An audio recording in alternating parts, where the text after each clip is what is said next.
During the engagement interview, never once she said that she loved Harry. Mm-hmm. Once. He said, I fell in love with this girl and I hope she loves me too. And she just smiled and didn't even look at him straight in the face. Who, when they're not even hurt, try to play the victim. And that's what these two did.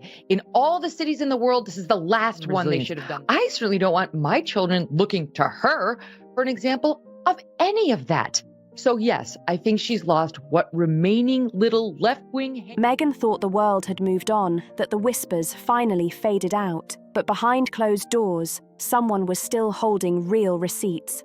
The kind that can shake reputations and flip royal stories upside down. So I fell in love with Meghan so incredibly quickly. It was a confirmation of me. She didn't trip into your life. She stalked your Harry. Before the titles, the palaces, and the polished interviews, Meghan wasn't a duchess.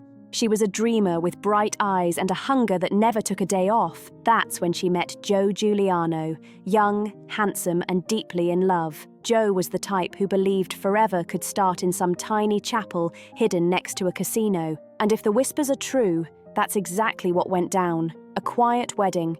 No guests, no glam, just 2 signatures, and a whole lifetime of secrets. Joe Giuliano's family didn't buy the Meghan act for a second. From the moment she stepped into their home, all sweet smiles and soft talk, his mother said she could smell the ambition. Meghan wasn't chasing love. She was chasing leverage. Every move looked too smooth, too rehearsed, like she was auditioning for a role nobody else realized existed yet. At dinner, while everyone talked about real-life stuff, Meghan kept steering everything back to herself. She'd go on about breaking into Hollywood, manifesting a higher life, and how she was meant for something bigger. Joe's mother called it delusional. His sister called it dangerous. Meghan wasn't dreaming.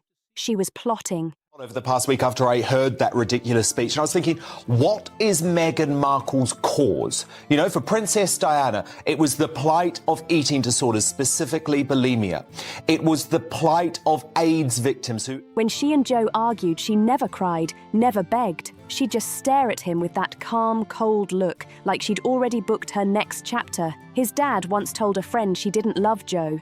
She loved the idea of what he could hand her, and when the marriage cracked, she didn't even look back. She ghosted him before ghosting was even a trend. No goodbye, no closure, nothing, just straight silence. To this day, Joe's mother swears she saw everything coming. I told him, she said years later, bitter as ever, that girl wasn't built for love. She was built for opportunity. And now, with the crown, the cameras, and the chaos, it's hard to say she was wrong. Keep changing stuff around. You know what I mean? And unless you were there, you would not know what's going on because they tend... Now here's where things get messy. For years, the rumor about Meghan's secret Vegas wedding floated around like smoke until someone tried to track it. That's when the trail went ice cold. Locals claimed there was a record, a marriage certificate for Meghan Markle and Joe Giuliano, but the second journalists came digging, it vanished like magic.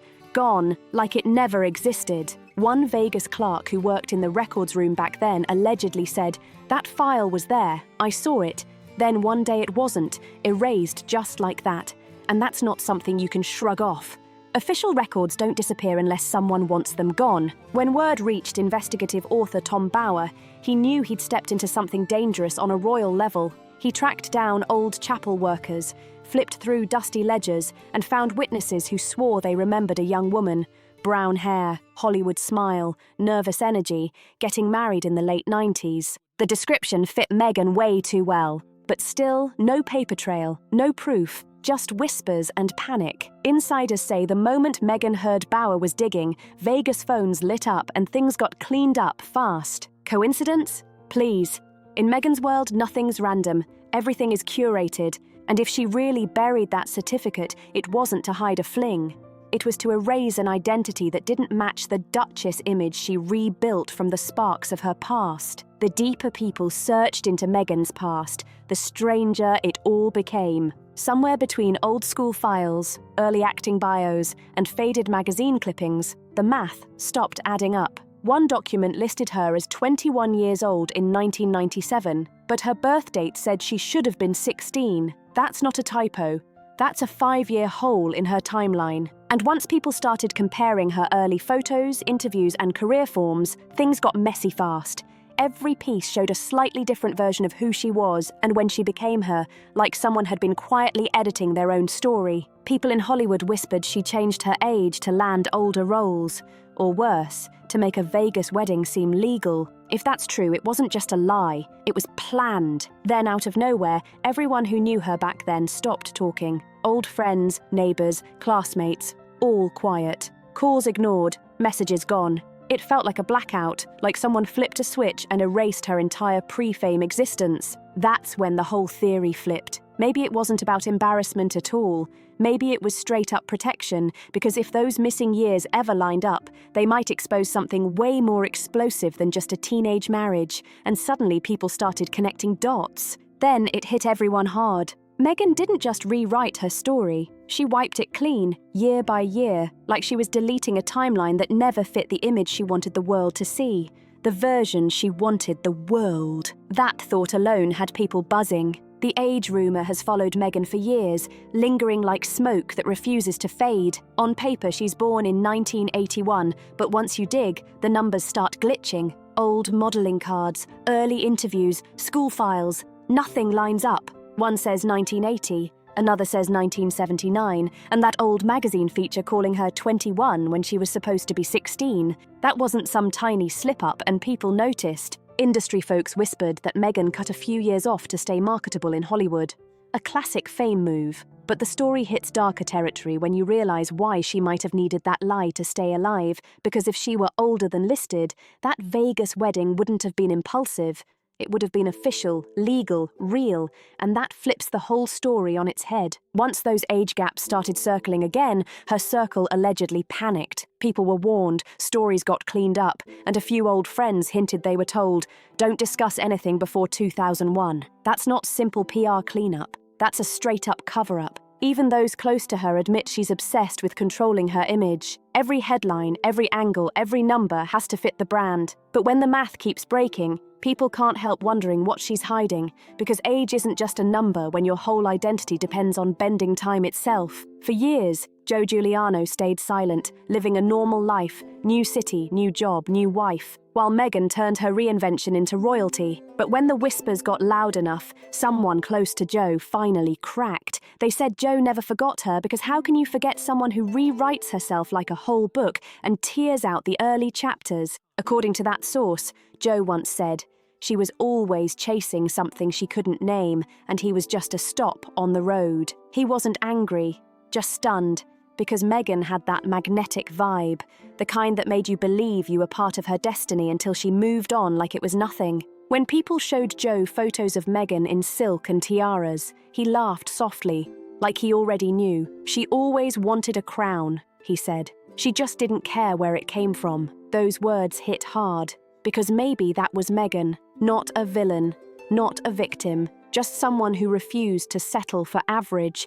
And Joe became the prologue she erased so the plot could fit. When Meghan's hidden marriage rumours resurfaced, the palace reportedly spun into meltdown mode, not because of what it meant for Meghan, but what it meant for them. The monarchy had been rocked before, but this one was louder, messier, and American tabloid gold. Behind closed doors, aides scrambled through every file like their careers depended on it. Background checks, old statements, legal notes. Everything got double-checked, because if the Vegas story turned out real, it wouldn't just embarrass Meghan. It would make the monarchy's vetting look like a joke. One insider allegedly said the thought of a duchess having a Vegas wedding on her record was a nightmare. The palace wanted fairy tales, not neon Vegas receipts, and Meghan stayed calm on the outside, perfect posture, sharp smile, but insiders said she was furious because she couldn't control the story anymore. For a woman who built her entire life around crafting the perfect narrative, losing control hurts more than exposure. For once, the headlines weren't shaped by her. The headlines were shaping her. When the Vegas talk exploded again, Hollywood started buzzing. Former co-stars, assistants, and old acquaintances suddenly remembered things. One old friend from her Suits days allegedly said she used to joke about being married once before fame, and they always thought she was kidding. Others remembered how Meghan never talked about her early 20s. If someone asked, she'd laugh it off or switch subjects fast, saying, "Those were my chaos years." She once told a stylist that those were her chaos years, but now that chaos is storming back with a vengeance, every whisper, every old joke, every half-forgotten comment, it's all spinning right back into the spotlight like it never left. And here's the brutal truth. Hollywood forgets grudges, forgives ambition, overlooks shady choices, and even celebrates reinvention. But one thing it never lets slide is a lie wrapped in diamonds and royal titles. That city keeps receipts like they're gold. The more people talked, the more Meghan's polished Duchess image started slipping. The shine, the speeches, the careful media game, it all began to look like a high-priced disguise instead of a fairy tale. One sharp rumour at a time, that mask started cracking. Everybody's got a past, but not everybody spends their whole life acting like it never happened. Meghan's real mistake wasn't having messy chapters, it was believing she could lock them away forever. So when the story hit the press, the headlines came swinging hard. Meghan's secret Vegas marriage, Duchess of Deception. Erased past exposed. It was a full-on feeding frenzy. Instead of stepping back, Meghan's lawyers went into attack mode, firing off threats of defamation left and right. But every warning just made reporters dig harder. They ran to old neighbours, classmates, even former landlords, each person describing a different version of Meghan, a woman who kept reshaping herself like clay every few years. It wasn't one giant lie, it was 1,000 tiny shifts, each one perfectly placed, perfectly timed. Stack them together and you get someone who didn't just climb her way into fame, she engineered it like a movie plot. By the time royal experts started comparing her to Wallis Simpson, the narrative had already flipped. The fairy tale Duchess was gone, replaced by a sharper, more calculating image. Meghan, the mastermind of her own legend. And love her or hate her, one thing stood out. She always knew exactly what she was doing. They say when Meghan heard Joe's family spoke out, she cried. Not from guilt, but from exhaustion. She's been running from her past, shaping her image, and fighting for control for so long that the pressure finally cracked through. For once, it wasn't the media she was battling. It was her own history. Friends claim she shut herself away for days, refusing calls and barely speaking. It wasn't just about a lost love or a resurfaced secret. It was about losing control of the narrative she spent years guarding. Every time she thought she'd buried her old life, another piece crawled out like it refused to stay quiet. And deep down, she knew this storm wasn't disappearing. Vegas has a long memory, the press never forgets, and neither do the people she drifted away from. Every loose thread was pulling tighter, and every detail she tried to bury was lighting up again. Her whole empire, the glam, the brand, the titles, was built around transformation. But there's only so many times you can reinvent yourself before the world starts asking the one question she can't run from. Who were you before all this? And that question is the one haunting Meghan now, not, was she married? Not, did she lie? But the one that hits deeper. What part of her was ever real? And as the lights fade and the cameras move on that question, not the crown might be the one she can never escape,